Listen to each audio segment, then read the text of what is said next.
வணக்கம்.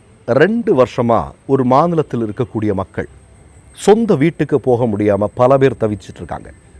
குழந்தைகளை பள்ளிக்கூடத்திற்கு கொண்டு போய் சேர்க்க முடியாமல் தவிச்சிட்ருக்கிறாங்க. மருத்துவமனைகள் இடிக்கப்பட்டிருக்கிறது. அவர்கள் கும்பிடக்கூடிய கடவுளுடைய தேவாலயங்கள் இல்லாமலாக்கப்பட்டிருக்கிறது. இவ்வளவு நாட்களான பிறகும் இவ்வளவு பெரிய சிக்கல் இருக்கக்கூடிய மக்களை ஒரு நாட்டினுடைய பிரதமர் பொறுப்பில் இருக்கக்கூடிய நபர் போய் சந்திப்பாரா அப்படின்னு அந்த மக்கள் ஆவலாக இயங்கிக் கொண்டிருக்கிறார்கள்.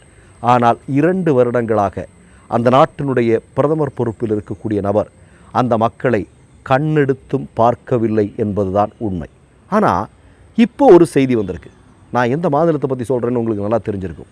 இந்தியாவில் இருக்கக்கூடிய மணிப்பூர் என்று சொல்லக்கூடிய மாநிலம். இந்த மாநிலத்திற்கு மோடி அவர்கள் செப்டம்பர் 7ஆம் தேதி அன்னைக்கு மணிப்பூருக்கு செல்லவிருக்கிறார் என்கிற தகவல் வெளியாகி இருக்கிறது. நல்லா கேட்டுங்க. 2 வருஷமாக ஒரு மாநிலம் இவ்வளோ பெரிய சிக்கலை சந்திக்குது. மக்கள் மிகப்பெரிய அளவில் கெஞ்சி கேட்குறாங்க. மக்கள் பிரதிநிதிகள் கூடவே மோடிட்ட போய் பேசுகிறாங்க. சார் எங்கள் ஊருக்கு வாங்க சார், நீங்கள் வந்து பேசுனீங்கன்னா எல்லாமே சரியாயிரும் சார், நீங்கள் ஒரு வாட்டி வாங்க சார் அப்படின்னு எல்லோரும் கேட்குறாங்க. ஆனால் மோடி வரல. இவ்வளோத்துக்கு நீங்கள் பார்க்கணும், இந்த 2 வருடத்தில் 24 முறை வெளிநாடுகளுக்கு மோடி சுற்றுப்பயணம் செய்திருக்கிறார். ஆனால் சொந்த ஊரில் சொந்த பிள்ளைங்க கஷ்டப்படுறத அதை சரி பண்ணுறதுக்கு இங்கே வர்றதுக்கு அவருக்கு நேரம் இல்லை. இப்போ அவர் வர்றாரு. வர்ற இடத்துல என்ன தெரியுமா, இப்போ 7ஆம் தேதியிலிருந்து 14ஆம் தேதி வரைக்கும் மணிப்பூர் உட்பட வடகிழக்கு மாநிலங்களில் மோடி பயணத்தை மேற்கொள்ளவிருக்கிறார். இந்த நேரத்தில் காவல்துறைக்கு ஒரு அதிரடி உத்தரவு பிறப்பிக்கப்பட்டிருக்கிறது. என்ன அப்படின்னா, வர்றது மோடி இல்லையா, எந்த போலீஸ்காரனும் லீவ் எடுக்க முடியாது. அவர் இருக்கக்கூடிய 7 நாட்களும் எவனுக்குமே விடுப்பு கிடையாது. எல்லாரும் ஆஜராகி இருக்கணும் என்கிற உத்தரவு பிறப்பிக்கப்பட்டிருக்கிறது. சரி, அது ஒரு பக்கம் இருக்கட்டும்.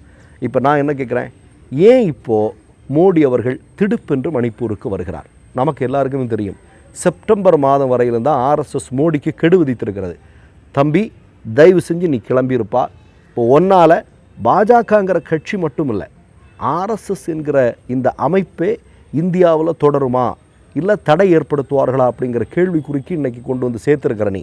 அதனால் நீ தயவு செஞ்சு கிளம்பியிருப்பா அப்படின்னு ஆர்எஸ்எஸ் தலைமைச் செயலகமான நாக்பூர்லேருந்து என்றைக்கோ மோடிக்கு எச்சரிக்கை விடுக்கிறது அப்படிங்கிறதெல்லாம் நமக்கு நல்லா தெரியும். அப்போ இந்த நேரத்தில் இன்னொரு பக்கம் நீங்கள் பார்த்தீங்க அப்படின்னா, ராகுல் காந்தியினுடைய ஓட்சோரி என்று சொல்லக்கூடிய அந்த ஒரு மிக முக்கியமான பயணம் அது இன்றைக்கி என்ன செய்திருக்கு, இந்தியா முழுவதுமே மோடியும் அமித்ஷாவும் ஆர்எஸ்எஸ் எல்லாம் ஆட்சி பொறுப்புக்கு வர்றது அப்படிங்கிறது வாக்குகளை திருடி நேர்மையாக அல்ல, தேர்தல் ஆணையத்தினுடைய உதவியோடு இவர்கள் தொடர்ந்து ஆட்சி பொறுப்பிற்கு வந்து கொண்டிருக்கிறார்கள் என்பதை ராகுல் காந்தி அம்பலப்படுத்தி இருக்கிறார். இதெல்லாம் நமக்கு எல்லாருக்குமே தெரியும் இல்லையா? இப்போ இந்த நேரத்தில் மோடி மணிப்பூருக்கு போகிறார். மணிப்பூரில் தான் உங்களுக்கு நல்லா தெரியும், இதுவரையிலும் ஏறத்தாழ கவர்மெண்ட் கணக்குப்படி 269 பேர் 2 வருஷத்தில் கொல்லப்பட்டிருக்கிறார்கள். கூடுதலாக நமக்கு தெரியும், ஒரு வீடியோ உலகம் முழுவதுமே மிகப்பெரிய வைரலாகி எல்லாரையும் அதிர்ச்சிக்குள்ளானது. பெண்கள் இல்லையா, உடம்புல ஒட்டு துணி கூட இல்லை இல்லையா, பட்டப்பகலில் பாலியல் பலாத்காரத்துக்கு உட்படுத்தப்பட்டு ஓடுறாங்க, கதறிக்கொண்டு ஓடக்கூடிய காட்சி இதெல்லாம் நம்ம பார்த்தோம். இதெல்லாம் பார்த்த பிறகு கூட மோடி ஒரு வாட்டி அங்கே போக மாட்டாரா? இப்போ இந்த நேரத்தில் தான் அங்கே லோக்சபா தேர்தல் நடக்குது, பாராளுமன்ற தேர்தல் நடக்குது. 2 தொகுதியிலுமே காங்கிரஸ் அங்கே மாபெரும் வெற்றியை பதிவு செய்கிறது இல்லையா? மோடிக்கு தெரிந்திருக்கிறது இது ஒரு மிகப்பெரிய அபாயத்திற்கான அறிகுறி. பாஜக என்று சொல்லக்கூடிய கட்சி நமக்கு ஏற்கனவே தெரியும், வடகிழக்கு மாநிலங்களில் என்றைக்குமே பாஜக ஆட்சி பொறுப்பிற்கு வருவது என்பது காணல் நீர் மாறி. அங்கே அவன் என்ன பல்வேறு சூழ்ச்சிகளை பண்ணுவான். சூழ்ச்சி பண்ணி தான் அவன் எங்கேயாவது ஒரு கூட்டணியோட ஏதாவது ஒரு ஆட்சி பொறுப்பில் இருப்பான். ஆனால் என்றைக்குமே வடகிழக்கு மாநிலங்களில் பாஜக கொள்கை என்பது ஏற்றுக்கொள்ளவே மாட்டாது அப்படிங்கிறத நம்ம கடந்த கால வரலாறில் பார்க்குறோம். இப்போ இந்த நேரத்தில் மோடி அங்கே போகிறார். அதற்கு என்ன காரணம்? அதுக்கு முன்னாடி நீங்கள் ஒரு செய்தியை பாருங்கள். நிதின் கட்கரி நேற்றுக்கு ஒரு செய்தி சொல்லியிருக்கார். நிதின் கட்கரி யார்? பக்கா ஒரு ஆர்எஸ்எஸ்காரர். இன்றைக்கு மோடியினுடைய அமைச்சரவையில் தேசிய நெடுஞ்சாலைத்துறை அமைச்சராக இருக்கக்கூடிய நபர். அவர் நேற்றுக்கு ஒரு செய்தியை சொல்கிறார். என்ன சொல்கிறார் அப்படின்னா, பல கோடி மக்களை முட்டாளாக்கி கொண்டிருக்கக்கூடிய ஒரு நபர் மிகப்பெரிய பொறுப்பை வகித்து கொண்டிருக்கிறார் என்று மோடியை மறைமுகமாக சாடுகிறார். இந்த நிகழ்வு நேற்றைய தினம் நடந்திருக்கிறது. நிதின் கட்கரி தொடர்ந்து மோடி மக்களை முட்டாளாக்கி கொண்டிருக்கிறார், மக்களை ஏமாற்றி கொண்டிருக்கிறார் என்பதை தொடர்ந்து அம்பலப்படுத்தி கொண்டிருக்கக்கூடிய நபர் அப்படிங்கிறது நமக்கு தெரியும். கடைசியாக பாராளுமன்ற கூட்டத்தொடர் நடந்தது, நீங்கள்லாம் பார்த்துருப்பீங்க. அதனுடைய கடைசி நாள் மோடிக்கு விசுவாசமானவர்கள் எல்லாம் தங்களுடைய எஜமானருக்கு என்னென்ன செய்யணுமோ வணக்கம் போடுறது, கும்பிடு போடுறது, காலத்தொட்டு கும்பிட்றது, என்னெல்லாம் பண்ணணுமோ எல்லாம் பண்ணாங்க. ஆனால் நிதின் கட்கரி மட்டும் எதுவுமே பண்ணலை. அந்த வீடியோ இந்தியா முழுவதும் மிகப்பெரிய அளவில் வைரல் ஆச்சு.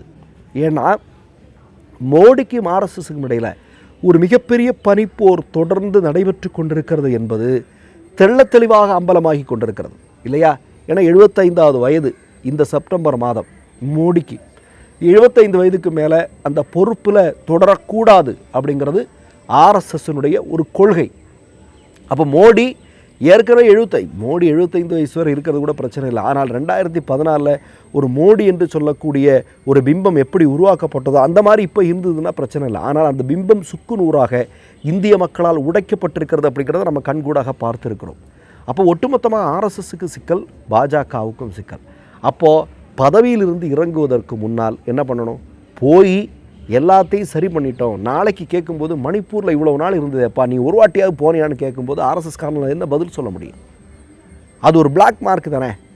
இன்னொரு விஷயம் நீங்கள் பார்த்தீங்கன்னா, மோடியினுடைய பிம்பம் சுக்குநூறாக உடைந்து கொண்டிருக்கக்கூடிய அதே நேரத்தில் ராகுல் விஸ்வரூபம் எடுத்து நிற்கிறார். இந்தியாவின் ஒப்பற்ற தலைவராக ராகுல் காந்தி நிற்கிறார். பீகார் தேர்தலில் காங்கிரஸ் கூட்டணி மாபெரும் வெற்றியை பதிவு செய்யும் என்று சொல்கிறது. ஏற்கனவே நமக்கு தெரியும், பீகாரில் மட்டுமில்லை, இந்தியாவிலே 1990களுக்கு பிறகு காங்கிரஸ் பதிவு செய்த மிகப்பெரிய வெற்றி அதுனா ராஜீவ்காந்தி அவர்கள் படுகொலைக்கு பிறகு நடைபெற்ற தேர்தலில் தான் ஒரு மாபெரும் வெற்றியை பதிவு செய்து, அதற்கு பிறகு ஒரு மிகப்பெரிய அதுபோன்ற ஒரு வெற்றியை பதிவு செய்திருக்கிறார்கள் என்றால் இல்லை. ஆனால் இன்றைய சூழலில் என்ன சொல்கிறார்கள் என்றால், ஒரு மிகப்பெரிய வெற்றி இந்த நேரத்தில் தேர்தல் நடக்கும் பட்சத்தில் காங்கிரஸ் வரலாறு காணாத அளவிற்கு பெரும்பான்மையோடு மாபெரும் வெற்றியை பதிவு செய்யும் என்று சொல்கிறார்கள்.